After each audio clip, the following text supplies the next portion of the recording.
Hello everyone and welcome to the channel of KV teachers guild. तो बच्चों, आज इस वीडियो में हम लोग क्लास 5th हिंदी का 13वां पार्ट स्वामी की दादी इसकी एक वर्कशीट करने वाले हैं। इससे पहले मैं आपको चैप्टर पढ़ा चुकी हूँ, एक वीडियो में आपको एनसीईआरटी के क्वेश्चन आंसर्स भी हम लोग कर चुके हैं। Now it's time to do some extra important question answers जो कि एग्जाम पॉइंट ऑफ व्यू से आपके लिए इंपॉर्टेंट हो सकते हैं, वो कुछ हम इसमें करेंगे कवर। एंड अगर आप नए हैं चैनल पर तो सब्सक्राइब कर लें, बेल आइकन को प्रेस कर लें, जिससे कोई भी वीडियो आपकी नेक्स्ट टाइम क्लास की आती है तो मिस ना हो, क्योंकि आप जानते हैं इसके बाद क्विज की वीडियो आएगी, तो इस वीडियो को सभी लोग ध्यान से देखेंगे। Okay, let's start now. तो पहले कुछ एमसीक्यूज हैं आपके। पहला प्रश्न है, स्वामीनाथन इलायची और लौंग की गंध भरे वातावरण में स्वयं को कैसा महसूस कर रहा था। इलायची और लौंग के गंध भरा वातावरण यानी कि ये कहाँ की बात हो रही है, ये दादी के कमरे की बात हो रही है, क्योंकि वहीं पर इसकी खुशबू हमेशा आती रहती थी, है ना। तो कहने का मतलब है कि दादी के कमरे में वो खुद को कैसा महसूस कर रहा था। ऑप्शंस हैं दुखी और निराश, डरा और असुरक्षित, प्रसन्न और सुरक्षित, बेचैन और परेशान। तो स्वामी वहाँ पर अपने आप को प्रसन्न और सुरक्षित महसूस करता है, दादी की गोद में सर रख के वो लेटा हुआ है, क्योंकि दादी उसकी सभी बातें सुनती है, तो that is why he was happy, वो खुश था बहुत। अगला प्रश्न है, राजम के पिता क्या थे। वकील, सब मजिस्ट्रेट, पुलिस अधीक्षक, शिक्षक। तो राजम के पिता पुलिस अधीक्षक थे, ऑप्शन सी करेक्ट है, इसलिए वहाँ राजम के पास एक पुलिस की वर्दी भी थी। अगला प्रश्न है, राजम ने दूसरे शेर को गोली कहाँ से मारी थी। ऑप्शन हैं झाड़ी के पीछे से, पेड़ पर चढ़कर, जीप में बैठकर, उसके सम्मुख जाकर। तो उसने गोली मारी थी झाड़ी के पीछे से। दो शेर आए थे वहाँ पर, जो राजम कहानी बता रहा है दादी को, उसके अकॉर्डिंग। अगला प्रश्न है, स्वामीनाथन किसके जवाब से चिढ़ गया था, किसके गलत जवाब से। स्वामीनाथन पूछता है कितने शेर थे, तो उसका गलत जवाब दादी देती है, इसलिए उसके बाद वो चिढ़ जाता है, यानी कि दादी के गलत जवाब से वो चिढ़ गया था। ऑप्शन बी करेक्ट है यहाँ पर आपका। अब आपको सही और गलत के निशान लगाने हैं। पहला प्रश्न है, दादी अपना सामान अपने साथ रखती थी, ये बिल्कुल सही है। दादी के छोटे बक्से में तांबे के सिक्के सहित इलायची, लौंग और सुपारी रखे थे, this is also correct. Swaminathan गणित में राजम से ज्यादा तीव्र था, नहीं। दादी ने अपनी बेटी के पैदा होने तक गले में मेडल पहनना नहीं छोड़ा था, दिस इज ऑल्सो करेक्ट। आगे आते हैं, अगला प्रश्न है आपका, कुछ रिक्त स्थान आपको दिए हुए हैं, उनको फिल करना है आपको। यहाँ पर शब्द देख लेते हैं पहले, दफ्तर, हाथ, पुलिस, बहादुर, गढ़मण, पटसन, सिंहासन, सिर, हरिश्चंद्र। और प्रश्न है आपका पहला, दादी के पास खाली जगह के रेशे का एक बना वर्गाकार बक्सा था, तो किस चीज का बना हुआ था वो, पटसन का। किस चीज का बना था, क्या शेप थी, दोनों आप ध्यान रखेंगे। अगला प्रश्न है, स्वामीनाथन अपनी दादी की गोद में खाली जगह रखकर लेटा था, सिर रखकर लेटा था। ओके। अगला प्रश्न है, दादी अलग अलग समय की घटनाओं को खाली जगह करके सुना रही थी, क्या करके सुना रही थी, गड मड, ये एक्चुअली वर्ड यूज हुआ है आपकी बुक में, मतलब इधर की बात उधर, कोई सीक्वेंस नहीं था उनकी बातों में, इधर उधर उनकी बात भटकती रहती थी, कभी वो कोई बात सुनाने लगती थी, कभी कोई। अगला प्रश्न है, स्वामीनाथन को खाली जगह की कहानी सुनते सुनते दादी स्वयं भी सो गई, तो किसकी कहानी सुना रही थी उस टाइम वो, जब वो सो गए थे, हरिश्चंद्र की। ओके।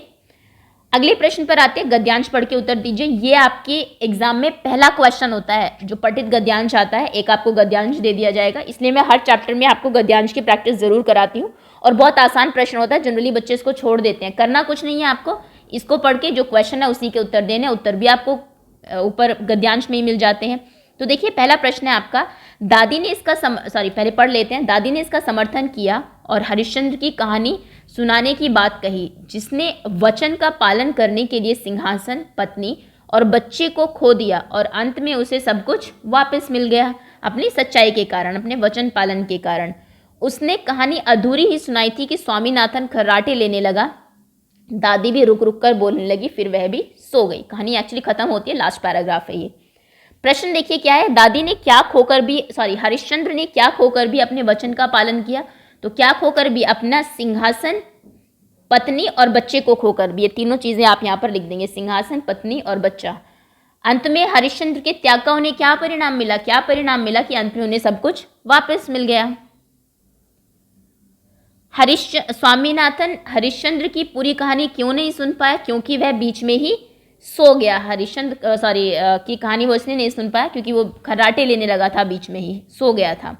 अगला प्रश्न है लघु उत्तरीय प्रश्न है, यानी कि वन वर्ड आंसर्स देने। स्वामीनाथन के दादा कौन थे, तो देखिए स्वामीनाथन के दादा सब मजिस्ट्रेट थे, सब मजिस्ट्रेट जिसको जज भी आप बोलते हैं, मजिस्ट्रेट। अगला प्रश्न है, राजन को गणित में कितने नंबर मिले थे? राजन को गणित में 90 नंबर मिले थे 100 में से, जैसा कि स्वामी ने बताया भी। अगला प्रश्न है, बुआ ने मेडल का क्या किया? तो बुआ ने मेडल का क्या किया था? उनको पिघलाकर, गलाकर, गलवाकर अपनी 4 चूड़ियां बनवा ली थी, जिसकी वजह से 4 चूड़ियां बनवा ली, जिसकी वजह से कि दादी ने उसको महामूर्ख भी कहा था, क्योंकि भाई जो मेडल है वो बहुत, चूड़ियाँ तो कोई भी बनवा सकता है लेकिन मेडल तो सबको नहीं मिलते हैं ना, वो तो आप प्रतिभाशाली होंगे, आपने कुछ अच्छा काम किया होगा इसलिए आपको मिलेगा, और आपने उनको गलवा के एक मामूली सी चूड़ियाँ बनवा ली। अगला प्रश्न है, स्वामी के दादाजी को मेडल कब मिला था? स्वामी के दादाजी को मेडल तब मिला जब उन्होंने एमए किया था, जब उन्होंने एमए बोलते हैं मास्टर्स इन आर्ट को, एमए किया था। अगला प्रश्न है, राजम की किससे दुश्मनी और फिर दोस्ती हुई थी? तो देखिए एक और दोस्त का नाम है जो एक्चुअली एक ही सेंटेंस में आया है, लेकिन क्योंकि कहानी आपने बहुत अच्छे से पढ़नी है, कोई भी क्वेश्चन आपसे एमसीक्यू की क्विज में पूछा जा सकता है। उस दोस्त का नाम है मणि। तो राजम की किससे की जगह आप लिखेंगे मणि। मणि से दुश्मनी और फिर दोस्ती हुई थी, और ये बात किसने किसे बताई? ये बात बताई थी स्वामी ने दादी को, कि पहले किस तरीके से दोनों की दुश्मनी थी और फिर कैसे दोस्ती हो गई। अगला प्रश्न है आपका, दादी किसे महामूर्ख मानती थी और क्यों? तो दादी बुआ को महामूर्ख मानती थी, और क्यों का जवाब है क्योंकि उन्होंने मेडल को गलवाकर, बुआ ने मतलब मेडल गलवाकर क्या बनवा ली थी? 4 मामूली चूड़ियां बनवा ली थी। ओके, अगला प्रश्न है, बनवा ली, तो स्वामी दादी से क्यों चिढ़ गया था? क्योंकि जब स्वामी कहानी बता रहा था राजम की, जो कि बहुत इंटरेस्ट से वो बता रहा था कि 2 शेर उस पर झपट पड़े, सॉरी 1 शेर उस पर झपट पड़ा, 2 शेर आए थे वहाँ पर, एक उसके पिताजी के पीछे चला गया, कैसे कितनी बहादुरी से उसने मारा उसको। फिर वो दादी से एक प्रश्न पूछता है कि अच्छा बताओ कितने शेर उस पर झपटे थे? तो दादी ने बोला 2 शेर राजम पर झपटे थे। तो जब दादी ने गलत उत्तर दिया तो उसके बाद राजम चिढ़ गया था। स्वामी दादी से क्यों चिढ़ गया? गलत उत्तर के कारण। उसको ये लगता है, जब आप भी किसी से बात करते हैं, कि आपकी बात वो बहुत ध्यान से सुने, और अगर उन्हें इंटरेस्ट नहीं आ रहा है तो जनरली आप भी थोड़ा सा फ्रस्ट्रेट हो जाते हैं, तो इसीलिए वो दादी से चिढ़ गया था। अगले प्रश्न पर आते हैं। अगला प्रश्न है, दादी अपने बक्से में इलायची, लौंग और सुपारी क्यों रखती होगी? इसका आंसर एक्चुअली बुक में नहीं दिया हुआ है आपको, बस ये बताया हुआ है कि वो रखती थी। क्यों रखती होगी आपको खुद इसका उत्तर देना है। तो दादी बक्से में लौंग, इलायची और सुपारी खाने के लिए और अपना मन बहलाने के लिए, है ना, क्योंकि अकेली रहती थी एक छोटे से कमरे में, तो आपने देखा होगा जनरली लोग इन चीज़ों को रख लेते हैं, थोड़ा थोड़ा खाते रहते हैं, जिससे कि टाइम पास होता रहे। ओके, अगला प्रश्न है, मन बहलाने के लिए, कि सच राजम बहुत बहादुर लड़का है। जब स्वामी को क्यों लगा कि दादी यह बात उसे खुश करने के लिए कह रही है? तो देखिए स्वामी अच्छी तरह जानता था कि दादी राजम को पसंद नहीं करती थी, इसलिए जब उसके मुंह से उन्होंने राजम की तारीफ सुनी, बड़ाई सुनी, तो उसे लगा कि वो सिर्फ उसको खुश करने के लिए ये कह रहे हैं। इसका उत्तर मैं क्योंकि आपको एनसीईआरटी के क्वेश्चन आंसर्स में करा चुकी हूँ, लिखवा भी चुकी हूँ, इसलिए मैं अब रिपीट नहीं कर रही हूँ उसको। आगे आते हैं। पाठ की घटनाओं को सही क्रम में लगाते हुए 1, 2, 3 लिखो। पहले क्या हुआ, बाद में क्या हुआ, इस तरीके से। दादी ने कहा वे कहानी सुन रही हैं। स्वामी ने कहा राजम को अगर कोई झूठा कहेगा तो वह उसे गोली मार देगा। स्वामी ने दादी को राजम और मणि की दोस्ती की कहानी सुनाई। दादी ने हरिश्चंद्र की कहानी सुनाई। दादी भी सो गई और स्वामी दादी की गोद में सिर रखकर लेट गया।